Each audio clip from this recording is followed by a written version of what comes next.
12:30 on News Channel 6. Your car is totaled. You're injured. You can't get proper medical attention, and the insurance company is giving you the runaround. At the Mike Hostel Law Firm, we do car wrecks. Let's have a conversation. The News Channel 6 mobile app is now even better. Download it today. Tonight we're tracking some severe weather. Severe thunderstorm warning in effect for Emmanuel, Jenkins, as well as Screven counties. We're going to look at Live 5 for 6. We'll show you where these storms are going and what we can expect for tonight and the weekend. All coming up. Right now on News Channel 6 and 5, we bring you high school football. An age-old rivalry, Burke County versus Thompson. We'll preview tonight's game of the week. Plus, if you are looking to add a furry friend to your family, this weekend is a great time to do it. Details about an event at Aiken County Animal Shelter. And a group of people from rural Columbia County trying to make their voices heard. We'll look at a rezoning situation there as your News at 5 starts now. Live from Television Park, this is WJBF News Channel 6 at 5. Good evening, everybody. I'm Brad Bean. And I'm Jenny Montgomery. Thanks so much for joining us. We'll get to those stories in just a moment, but first, a quick check of our forecast. Humidity doesn't feel very cool. The dew point's in the mid-70s, so it certainly is muggy outside.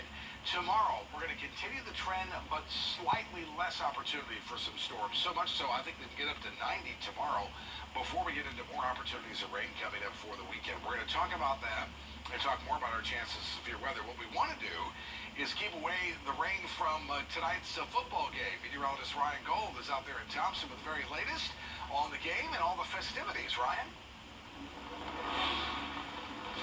Yeah, Tim, it is raining. Not too bad. You know, it's nothing like those severe storms going on in the southern portion of the CSRA.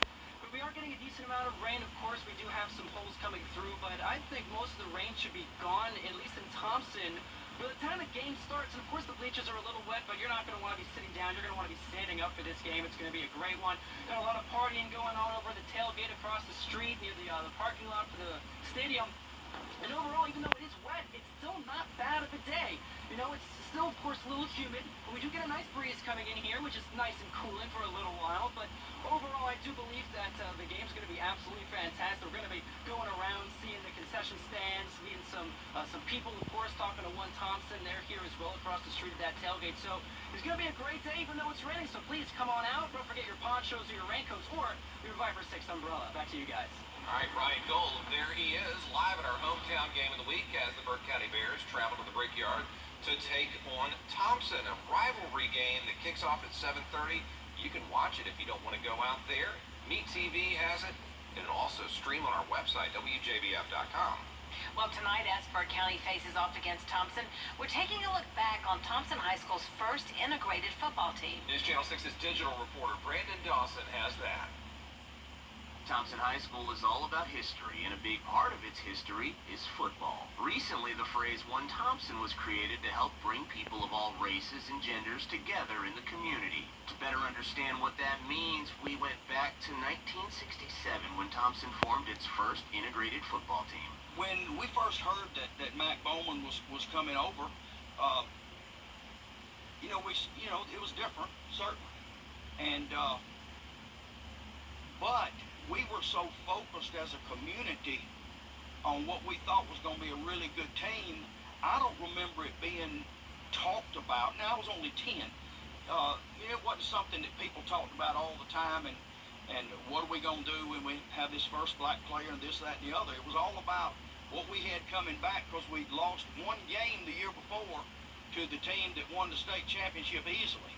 So we're kind of chomping at the bit to win the first ever state championship at Thompson High School, and that was more the focus. From a community standpoint, we didn't have a lot of the true upheaval that occurred in a lot of places. Thompson has a plethora of really good folks, and that was present on all sides. Andy Knox was also playing on the team when Bowman arrived. To me, it was another season. I don't remember any destruction particularly. Of course, Mac was a forerunner of he came in and he was one of the guys. Mac Bowman and Andy Knox became good friends, and they remain friends to this day. He was always embracing, always very supportive of me, and to this day, you know, he's one of the guys I look at that I played with as one of my best friends. Mac and Andy's friendship represents what One Thompson is all about. The two friends hope their story inspires others. I tell folks all the time that I live in Augusta, but make no mistake, I am from Thompson. It's a source of pride for me because of what the city has meant for me and for my family. From the time we moved there in the early 60s, there was just an embracing community. There's some wonderful people in Thompson, Georgia. And as I said, it's not a perfect town, but it's a very, very good place to be. Brandon Dawson, WJBF News Channel 6. Tell you what, some legends in that story there. Good job by Brandon. Thompson High School's head football coach is tough on his players in more ways than one. In addition to expecting his team to perform on the field, of course, the leader of the Bulldogs is putting pressure on his guys in the classroom for good reason.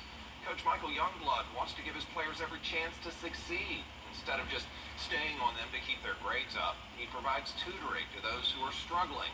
Youngblood says many of his players want to go on to play college ball, and the expectations are high.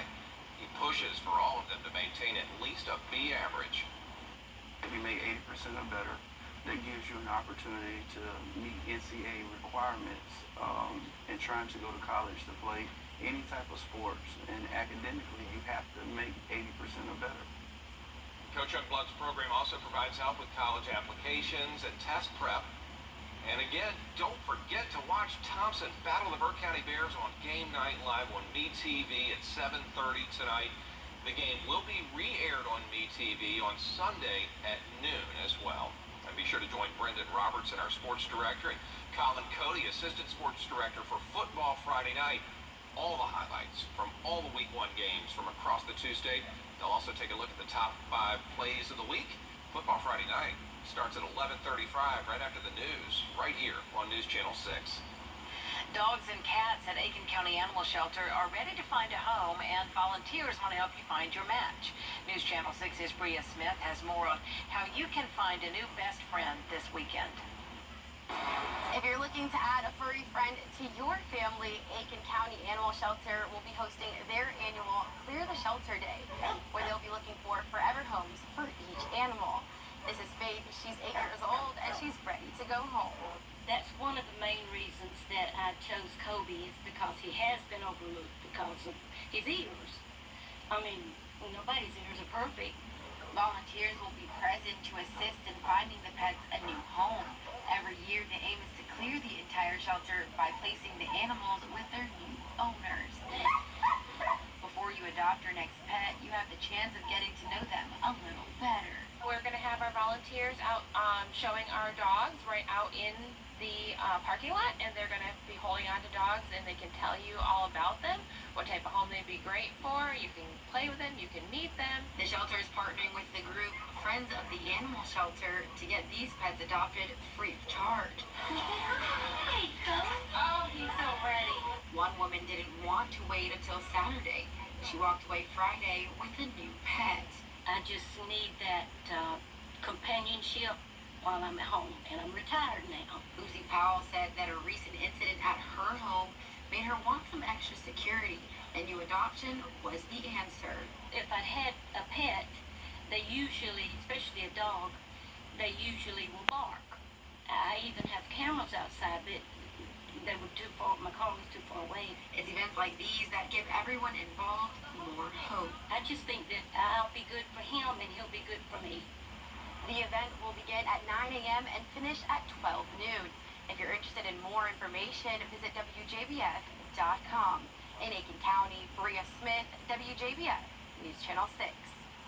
Glasscock County, Georgia now, where a student is in custody at a youth detention facility after a gun threat was posted to social media this week. The student added a photo online brandishing what looked like a pistol with the caption #SchoolDay. Sheriff's Office launched an investigation. It continues. They have amped up security at the school, and that student is charged with terroristic threats and acts.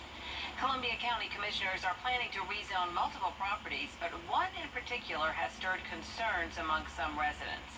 Last night, the Planning Commission discussed the area of Canton Road and Old Perry Place. It's considered to be in a rural area in Evans.